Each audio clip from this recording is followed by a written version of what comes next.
আজকের এই আয়োজনে সবাইকে দারুণ উৎসাহের সাথে স্বাগত জানাচ্ছি। আমরা আজকে এমন একটা বিষয় নিয়ে কথা বলবো যা সাধারণ ইংরেজি বাক্যকে একেবারে জাদুর মতো বদলে দেয়। আর সেটা হলো অ্যাডভার্ব বা ক্রিয়া বিশেষণ। ভাবুন তো, রান্নায় যেমন ঠিকঠাক মশলা পড়লে স্বাদটাই পাল্টে যায়, ইংরেজি বাক্যেও অ্যাডভার্বের কাজটা ঠিক তেমনই। আজকে আমরা প্রতিদিনের ব্যবহার্য কিছু দারুণ ইংরেজি শব্দ শিখব। আর হ্যাঁ, শেখার সুবিধার্থে প্রতিটি ইংরেজি বাক্য আমরা খুব ধীরে ধীরে একদম শব্দ ধরে ধরে পড়ব, যাতে স্ক্রিনের লেখার সাথে মিলিয়ে উচ্চারণটা সহজেই আয়ত্ত করা যায়। তো আজকের আলোচনার মূল কাঠামোটা একটু দেখে নেওয়া যাক। আমরা মোট 4 ধরনের শব্দ শিখব। 1 সময়ের শব্দ, 2 নিশ্চয়তার শব্দ, 3 কাজের ধরনের শব্দ এবং 4 মাত্রার শব্দ। চলুন আর দেরি না করে শুরু করা যাক। আমাদের প্রথম পর্ব সময়ের শব্দ, অর্থাৎ যখন কোনো কিছু ঘটে। আমাদের তালিকার প্রথম শব্দটি হল কারেন্টলি। এর মানে হলো বর্তমানে বা এই সময়ে। উচ্চারণটা একটু খেয়াল করতে হবে। আমি খুব ধীরে বলছি, কারেন্টলি। বর্তমানের কোনো চলমান অবস্থা বোঝাতে এই শব্দটার জুড়ি মেলা ভার।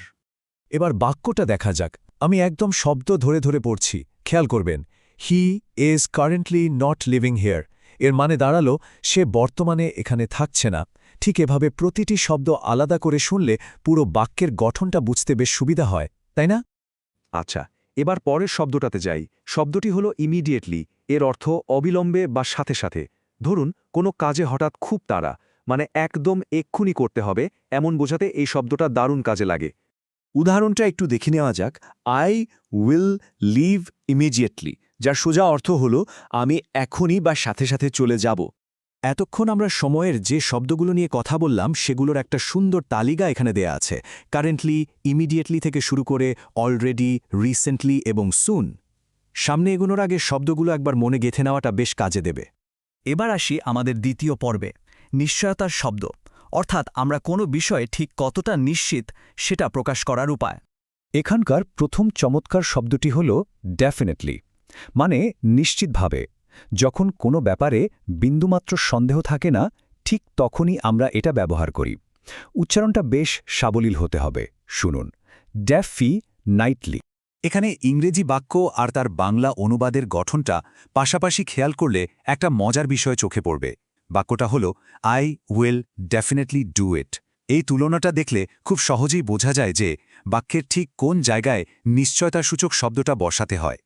আমাদের পরের শব্দটি হল লাইকলি। এর অর্থ সম্ভাব্যত। দৈনন্দিন জীবনে এমন অনেক ঘটনা থাকে যেগুলো ঘটার একটা বেশ ভালো সম্ভাবনা আছে। সেই পূর্বাভাস দেওয়ার জন্য এই শব্দটা ভীষণ কার্যকরী।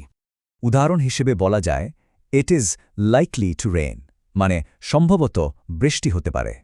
চলুন এবার চলে যাই ৩ নম্বর অংশে, ধরনের শব্দ, অর্থাৎ একটা কাজ ঠিক কিভাবে সম্পন্ন হচ্ছে তার বর্ণনা।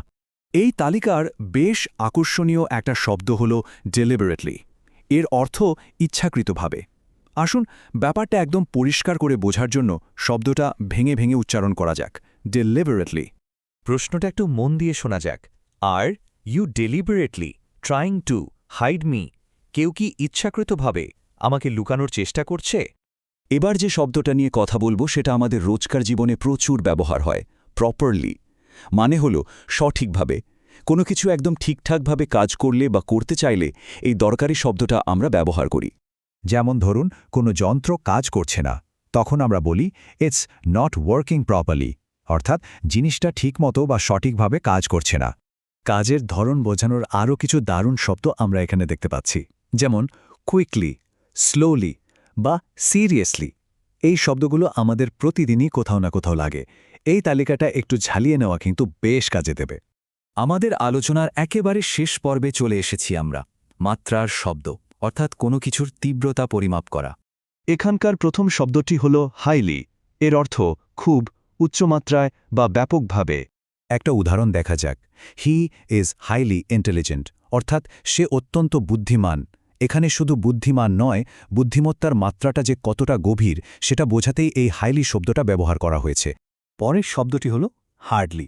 এর অর্থ খুব কম। একটা মজার ব্যাপার হলো, এই শব্দটা বাক্যে ব্যবহৃত হলে বেশিরভাগ সময়ই একটা নেতিবাচক বা নাবোধক অর্থ তৈরি করে ফেলে। যেমন আই হার্ডলি ওয়াচ টিভি।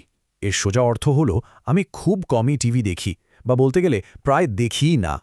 যাওয়ার আগে সবার জন্য একটা ছোট চ্যালেঞ্জ রেখে যাই, শূন্যস্থানটা একটু পূরণ করার চেষ্টা করা যাক তো। I will call back dash. ইঙ্গিতটা হলো অল্প সময়ের মধ্যে অর্থ প্রকাশ করে এমন একটা সময়ের শব্দ এখানে বসাতে হবে। এই নতুন শেখা শব্দগুলো কাজে লাগিয়ে বাক্যটা সম্পূর্ণ করার অনুশীলন কিন্তু শিক্ষাকে আরও দীর্ঘস্থায়ী করবে। আজকের এই আয়োজনে সাথে থাকার জন্য অসংখ্য ধন্যবাদ। এই চর্চাটা এভাবেই চলতে থাকুক।